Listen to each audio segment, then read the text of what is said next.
I was that person who was committed to, nope, you don't know what you're talking about. I would stand in the kitchen and say, Jeff, prove them wrong, prove them wrong.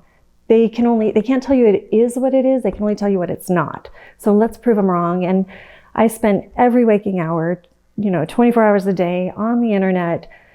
I called so many drug companies about compassionate use that they'd pick it up and say, Allison, please stop calling us. We don't have anything for you. I was sure nobody had tried hard enough, because if they had, there would be an answer, there would be something to do. And it wasn't until Jeff told me to stop that he said, you're spending the time that we have obsessed on creating a wheel that doesn't exist.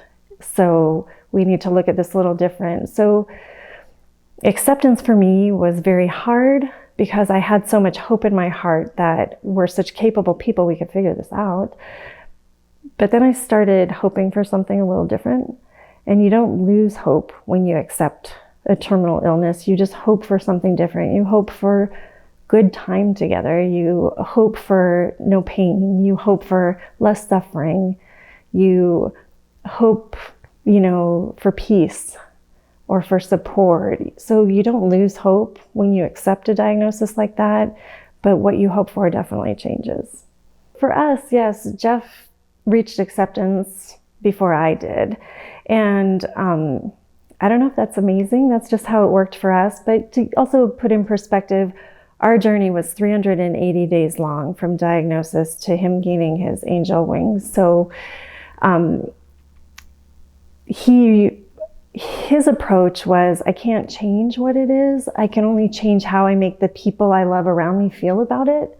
And in hindsight, I'm so grateful for that, because I wasn't that person. I was the hysterical person. I didn't, handle it that well, but he was, the provider of the family. He was the rock of the family, and he maintained that role until the very end. And he went into business mode. We have to get our things in order. He made sure I would be taken care of going forward. He had things he had to get done, because he didn't know how much longer he would be able to get those done.